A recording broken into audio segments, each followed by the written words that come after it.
Hi everyone. आप सबका स्वागत है द रेगुलेटरी चीट शीट में। और आज हम यहाँ पे बात करने जा रहे हैं कि आरबीआई ग्रेड बी के प्रीलिम्स एग्जामिनेशन का क्या सिलेबस होता है, किस तरीके से उस सिलेबस को टैकल करना चाहिए, क्या क्या सोर्सेज से हम पढ़ाई कर सकते हैं और किस तरह के मार्क्स हमको हर एक सेक्शन में लेके आना चाहिए जिससे हमारा sectional cut off as well as prelims का कट ऑफ डेफिनेटली क्लियर हो जाए। तो ये जो चीट शीट मैंने तैयार की है ये आपको 100 मार्क्स, प्रीलिम्स जो 200 मार्क्स का होता है उसके अंदर 100 मार्क्स दिलवाने में मदद करेगी। मेरे खुद के 2023 के प्रीलिम्स में 85.5 मार्क्स आए थे, जिसमें भी मैंने रीजनिंग जैसे सब्जेक्ट्स में गंदा परफॉर्म किया था। ये marks 85.5 one of the highest marks थे उस टाइम के प्रीलिम्स में। और इससे भी ज्यादा मार्क्स आप ला सकते हैं अगर आप ये चीट शीट को फॉलो करते हैं। सबसे पहले हम जानते हैं कि आपको क्या क्या फॉलो करना पड़ेगा। तो पहले हम एग्जाम का एक ओवरव्यू देख लेते हैं कि एग्जाम होता है ऑनलाइन पैटर्न, ऑब्जेक्टिव होता है, क्वेश्चन 200 होते हैं, 200 मार्क्स के, हर क्वेश्चन का 1 नंबर होता है, 120 मिनट दिए जाते हैं आपको। हर क्वेश्चन में 5 ऑप्शंस दिए जाते हैं, 20% चांसेस है हर ऑप्शन जो अभी प्रोबेबिलिटी है, मतलब जो भी ऑप्शन को आप टिक कर रहे हैं वो सही है। इसके बाद जनरल अवेयरनेस के 80 क्वेश्चन होते हैं सबसे ज्यादा मार्क्स के। सेकंड रीजनिंग होता है 60 मार्क्स का, फिर इंग्लिश और क्वांट्स 30-30 मार्क्स का। तो सबसे बड़ा जो पोर्शन है वो है जनरल अवेयरनेस, जीए। जीए आपका 40% ऑफ द सिलेबस है। 40% सिलेबस, 40% मार्क्स। तो सबसे ज्यादा जो हमको मार्क्स लाने हैं ना वो जीए में लाने हैं। अगर ये 80 मार्क्स में आपने 50 नंबर ले आया, जो कि बिल्कुल भी डिफिकल्ट नहीं है, तो अगर आप 50 मार्क्स ले आए ना तो आपको एग्जाम निकालने से कोई भी नहीं रोक सकता। आप यहाँ देखेंगे तो 2023 के टोटल जो कट ऑफ था ना वो 54.25 था। 50 मार्क्स आप जीए में ही ले आए, बाकी सब में आपने सेक्शनल भी निकाल लिया तो भी आपका एग्जाम तो हो गया क्लियर। और आप 100 नंबर भी ला सकते हैं अगर 50 इसमें ले आए और बाकी सब में भी अच्छे ले आए ना, तो 100 नंबर भी आप ला सकते हैं। तो सबसे पहले हम बात करते हैं कि ये 50 मार्क्स लाने कैसे हैं आपको, ठीक है। जनरल अवेयरनेस जीए सबसे पहले चालू करते हैं करंट अफेयर्स से। तो जो मेजर पोर्शन आता है जनरल अवेयरनेस का वो है करंट अफेयर्स। करंट अफेयर्स हमको पढ़ना है अफेयर्स क्लाउड से। अफेयर्स क्लाउड की वीकली और मंथली मैगजीन आती है, दोनों में से जिससे चाहे उससे पढ़ सकते हैं। क्योंकि मंथली मैगजीन 350 पेजेस की होती है तो उसके नोट्स बनाना बहुत ही जरूरी है। अब बार बार उससे नहीं पढ़ सकते। जितना ज्यादा अच्छे और क्रिस्प नोट्स बनाएंगे आप, मतलब आपके नोट्स जितने क्रिस्प होंगे ना उतनी बार आप उसको रिवाइज कर पाएंगे, फैक्ट्स को याद रख पाएंगे, एग्जाम में बेटर परफॉर्म करेंगे। तो करंट अफेयर्स का तो ओनली है अफेयर्स क्लाउड, ये आपने कर लिया, आपको किसी भी दूसरे सोर्स को फॉलो नहीं करना है। सेकंड चीज जो है पीआईबी। पीआईबी कहाँ से पढ़ना है? पीआईबी की वेबसाइट पे जाइए, हर मंथ का ओपन कीजिए टैब और उसके हिसाब से नोट्स बना लीजिए। एक बार नोट्स बनेंगे 4-5 पेज के हर मंथ के, उसको रिवाइज करते रहिए करते रहिए करते रहिए। किसी भी कोचिंग को फॉलो करने की जरूरत नहीं है। पीआईबी में एक बात का जरूर ध्यान रखिएगा, क्योंकि ये आरबीआई का एग्जाम है तो हमको इकोनॉमी और फाइनेंस पे बहुत ज्यादा ध्यान रखना है, फोकस रखना है। और मोस्ट ऑफ द न्यूज जो हम कवर करें वो इकोनॉमी और फाइनेंस की होनी चाहिए। इसके बाद हमारा जो थर्ड टॉपिक है वो है गवर्नमेंट स्कीम्स। गवर्नमेंट स्कीम के लिए वेबसाइट पे जाना तो मेरे हिसाब से प्रैक्टिकल सॉल्यूशन नहीं है एक एक स्कीम के लिए।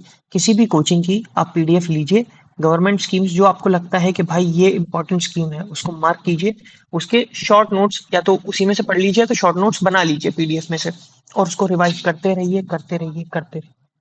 यहाँ पे एक बात ध्यान रखिएगा कि फाइनेंस मिनिस्ट्री बहुत फोकस में रहेगी स्कीम्स में, क्योंकि ये आरबीआई का एग्जाम है। फाइनेंस मिनिस्ट्री, फिर अर्बन डेवलपमेंट वाली हमारी मिनिस्ट्री महुआ, फिर आती है हमारी एग्रीकल्चर वाली मिनिस्ट्री रूरल डेवलपमेंट। तो ये जो है ना मेन मिनिस्ट्री कैबिनेट वाली, उस पर फोकस रखिएगा। इसके बाद फोकस करिए आपके बजट और इकोनॉमिक सर्वे पे। दोनों फरवरी मार्च में आते हैं, एक एक पेज के, दो दो पेज के इनके नोट्स बन सकते हैं। आपने अगर इनको पढ़ लिया तो अच्छे से आपके 4-5 मार्क्स तो जीए में इन्हीं से आ जाते हैं। और इनके लिए भी आपको अलग से नोट्स बनाने की जरूरत नहीं है, या तो किसी भी कोचिंग का मटेरियल ले लीजिए या फिर पीआईबी की जो वेबसाइट है उससे आप पढ़ लीजिए। इसके बाद जो लास्ट प्रायोरिटी देनी चाहिए वो है हमको स्टैटिक जीके को। स्टैटिक जीके के ज्यादा क्वेश्चन आते नहीं है, और अगर आपने ऑलरेडी यूपीएससी की तैयारी करके रखी है तो स्टैटिक जीके में आपको इतना ध्यान देने की जरूरत भी नहीं है, इसके क्वेश्चन आप आराम से बना लेंगे। और स्टैटिक भी ऐसा नहीं है कि रैंडम स्टैटिक आता है। जो करंट अफेयर्स में आप पढ़ रहे हैं ना उसी का स्टैटिक आता है। जब आप अफेयर्स क्लाउड पढ़े, फॉर एग्जाम्पल आप आरबीआई के बारे में कोई न्यूज पढ़ रहे हैं, तो आप ये पढ़ लीजिए कि आरबीआई कब फॉर्म हुआ था, 1934, 1935। इससे क्या होगा ना, यही जो इसका करंट है इसी का स्टैटिक वो आपसे पूछेंगे, स्टैटिक जीके में, अलग से स्टैटिक नहीं पूछेंगे। ठीक है, तो अगर आपने इतने सोर्सेज भी फॉलो कर लिए ना, मेरी बात मान लीजिए, आपके 50 मार्क्स कोई रोक ही नहीं सकता। 80 नंबर में से 50 नंबर आएंगे आपके सिर्फ यही सोर्सेज कंप्लीट करने से। ज्यादा अलग अलग जगह मत भटकें, लिमिटेड सोर्सेज रखें, मैक्सिमम रिवीजन रखें, मैक्सिमम रिवीजन और लर्निंग रखें ताकि एग्जाम में कंफ्यूजन ना हो। इसके बाद हमारा आता है इंग्लिश। इंग्लिश है 30 मार्क्स का। अब आप यहाँ मेरी मार्कशीट में देखिए, इंग्लिश में 30 मार्क्स में से मैं 23.75 लेके आया हूँ। मतलब आप समझिए, one of the highest scorer तो होऊंगा ही मैं। इतने ज्यादा मार्क्स में कैसे लेके आया? मैंने कुछ अलग से पढ़ाई नहीं की थी, आरसी पे स्पेशल फोकस रखा था। आरसी 2 या 3 आते हैं, 15 मार्क्स की तो आरसी आ गई आपकी। अगर आरसी में अच्छा परफॉर्म करेंगे 13-14 नंबर वहां से आ जाएंगे। उसके बाद पैराजम्बल आसान होते हैं, उस पर फोकस करिए, एरर स्पॉटिंग पे फोकस करिए, और भी टॉपिक्स आते हैं, ये फिलर्स वाले टॉपिक हैं, क्लोज टेस्ट है, इन सब पे फोकस कीजिए। इनके लिए मैं आपको एक सोर्स बता देता हूँ। एक जो आपका मेजर सोर्स रहना चाहिए वो है RS अग्रवाल की ऑब्जेक्टिव इंग्लिश। RS अग्रवाल की अगर आपने ऑब्जेक्टिव इंग्लिश बुक से क्वेश्चंस लगा लिए तो आपको कोई नहीं रोक सकता। लगभग सब कुछ इसी से आता है। और इसके साथ जैसे कि आप करंट अफेयर्स के लिए अगर न्यूज़पेपर कोई पढ़ते हैं दिन में, तो उससे भी आपकी इंग्लिश बेटर हो ही रही है, आप नए वर्ड सीख रहे हैं, आपके सेंटेंस जो फॉर्मेशन है उसकी पावर बढ़ रही है। तो ये आपको मेंस में भी मदद करेगा, प्री में तो करेगा ही। तो 30 में से फोकस रखिए कि आप 20 मार्क्स से तो ऊपर लेके आए इंग्लिश में। ठीक है, क्योंकि ये आपका जो मैक्सिमम जो स्कोर है ना प्रीलिम्स का, वो बढ़ाने में मदद करता है। इसका जो ऑब्जेक्टिव का वो होता है मिनिमम कट ऑफ, वो तो 4.5 मार्क्स है, वो तो कोई भी निकाल लेगा। बट यहाँ कोई भी से काम नहीं चलेगा, क्योंकि हमको ये 54 वाला बैरियर भी क्रॉस करना है। इसलिए आप ज्यादा से ज्यादा कोशिश कीजिए कि आपके इंग्लिश में 20 नंबर तो आए ही बिल्कुल। थर्ड टॉपिक पे जाते हैं, क्वांट्स। अब भाई ये तो मेरे को भी पता है, और ये तो हर रेगुलेटरी तैयारी करने वाले बच्चे को पता है कि क्वांट से कितना डर लगता है सबको। बहुत सारे बच्चे होते हैं जिनको क्वांट्स में कुछ नहीं बनता है, मैं भी उनमें से एक था। इसके बावजूद मैं क्वांट्स में कितने मार्क्स लेके आया? 30 में से 11 नंबर लेके आया मैं क्वांट्स में। कैसे, मैं आपको बताता हूँ। सबसे पहले मैंने फोकस किया डीआई पे, क्योंकि क्वांट्स में ऐसा तय है, आप पिछले पुराने किसी भी साल का पेपर उठा लीजिए, 2 से 3 डीआई आ रहे हैं। अगर उनमें से आपने पेपर में एक भी क्रैक कर लिया ना, तो सीधे 5 से 6 नंबर आपके आ गए। 5 से 6 वो आ गए। उसके बाद ये छोटे छोटे टॉपिक हैं, इनके एक एक दो दो क्वेश्चन आप करेंगे, आपका हो जाएगा। बहुत सारे ऐसे टॉपिक्स होते हैं, जैसे कि यहाँ लिख देता हूँ मैं, मेंसुरेशन। ठीक है, एरिया वाला जो टॉपिक होता है। फिर एलजेब्रा, एलजेब्रा बहुत आसान टॉपिक है। उसके बाद permutation and combination, permutation and combination ये भी आसान टॉपिक है। तो ये सारे टॉपिक्स आप कर लेंगे ना, आपका बहुत तरीके से हो जाएगा मैथ्स। और डीआई पे स्पेशल फोकस रखिए, क्योंकि अगर डीआई आपने अच्छे से क्रैक कर लिया ना, 5-6 नंबर कहीं नहीं गए। मान लीजिए डीआई सिर्फ बना और भी कुछ नहीं बना ना, तो भी आपका कट ऑफ तो निकल जाएगा, क्योंकि क्वांट्स का तो 4.5 नंबर ही था। 5 नंबर लाना है तो फोकस कीजिए अच्छे नंबर लाने पे, पर डीआई पे ज्यादा फोकस। और मैं आपको एक बहुत बड़ी चीट शीट बताता हूँ जो आपको कोई नहीं बताएगा। यूट्यूब पे एक चैनल है, फील फ्री टू लर्न। इस आदमी ने, ये जो भी मेंटर जो भी सर हैं, इन्होंने हर टॉपिक पे वीडियोस डाल के रखे हैं फ्री में। सबके क्वेश्चन करवा रहे हैं, बेसिक से सिखा रहे हैं।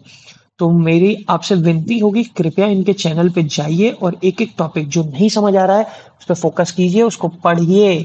फील फ्री टू लर्न से अगर आपने कर लिया ना, आपका बेसिक्स जो स्ट्रांग होगा ना, कोई नहीं रोक सकता आपको। इसके बाद आ जाते हैं हम हमारे चौथे टॉपिक पे, जो है रीजनिंग एबिलिटी। रीजनिंग एबिलिटी के लिए क्या करना है? रीजनिंग एबिलिटी में आप जैसे देखेंगे कि 60 मार्क्स का था रीजनिंग एबिलिटी, मेरे खुद 9 मार्क्स आए हैं जो कि कट ऑफ था, तो मैं बिल्कुल बाउंड्री पे पास हुआ रीजनिंग में। मैं आपको बताता हूँ क्यों। 2023 का जो आरबीआई का पेपर था ना, उसमें रीजनिंग इतनी मुश्किल आई थी, इतनी मुश्किल, कि मेजर फैक्टर हो गया था रीजनिंग में। लोगों के नंबर 4, 5, 6 आए, उनका सेक्शनल कट ऑफ नहीं निकला। समझिए आप, 60 मार्क्स में से 5 मार्क्स आ रहे हैं, मतलब कितना मुश्किल पेपर होगा वो। तो जिसका भी वो पेपर रुका ना, वो रीजनिंग के चक्कर में रुका। मैं 9 नंबर लेके आ पाया क्योंकि मैंने फोकस किया था पजल्स पे। एक पजल बनाते हैं आप, 5 मार्क्स तय। 5 मार्क्स यहाँ से आ गए। उसके बाद छोटे छोटे topic, syllogism, inequality, input output, इसके अलावा और भी छोटे टॉपिक है जो मैंने लिखे नहीं है, जैसे कि ब्लड रिलेशन। एक क्वेश्चन आता है, वो आपने कर लिया, आपका 1 नंबर तय। Direction sense, 1 marks.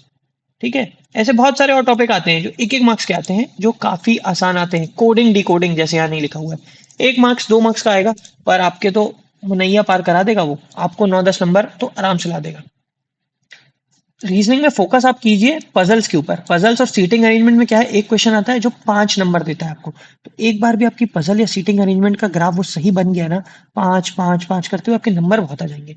और इस रीजनिंग के लिए ना आप स्पेशल फोकस कीजिए इस बुक पे, verbal and non verbal reasoning by R.S. Agarwal. ये बुक पे मैंने फोकस किया था, आप चाहे किसी और बुक पे भी कर सकते हैं। अगर इस बुक पे आप करेंगे तो आपके काफ़ी ज़्यादा अच्छे मार्क्स आने के चांसेस हैं। रीजनिंग में यहाँ बहुत सारे ऐसी वर्बल रीजनिंग वाले टॉपिक हैं, जैसे कि statement argument, statement assumption, statement inference, तो ये सब टॉपिक मैंने इंक्लूड नहीं किए हैं। काफ़ी डाइसी टॉपिक्स होते हैं, पढ़ाई तो आपको उनकी करनी ही पड़ेगी। आप सिर्फ एक पैटर्न समझ लीजिए कि किस तरह से उसमें आंसर मार्क करना है, तो आपके लिए आसान हो जाएगा। ठीक है। और काफ़ी ज़्यादा से ज़्यादा मॉक्स लगाइए, प्रैक्टिस मॉक्स है, ओलिव बोर्ड है, गाइडली है, बहुत सारी कोचिंग है, इनके आप मॉक्स लगा सकते हैं और अपना स्कोर बेटर कर सकते हैं। तो अगर ये जो चीट शीट मैंने आपको बताई है ये भी आपने फॉलो कर ली ना, खासकर जीके के लिए मैं आपको बता रहा हूँ 100 मार्क्स आपके अगर आरबीआई प्री में नहीं आए ना, और आपका जो कॉन्फिडेंस रहेगा ना मेंस देने का। क्या होता है, प्री जब आप देख के आते हैं थोड़ी सी डाइसी सिचुएशन बन जाती है, कोई ना कोई एक ऐसा सेक्शनल रह जाता है आपका जो आपको लगता है शायद मेरा सेक्शनल कट ऑफ ना निकले। बट आपने ये चीट शीट फॉलो की, मैं आपको गारंटी से बोलता हूँ आपका पेपर इतना अच्छा जाएगा ना, आप घर पे आते से मेंस की तैयारी करोगे, क्योंकि आपको श्योरिटी रहेगी कि आपका प्री निकल रहा है। ये श्योरिटी में जब आप तैयारी करते हैं ना, तो अलग ही लेवल की तैयारी होती है, जो कॉन्फिडेंस रहता है ना वो आदमी के चेहरे पे दिखता है। तो मैं चाहता हूँ कि आपका इस बार प्री निकले, आप मेंस निकालें, आप आरबीआई जाएं।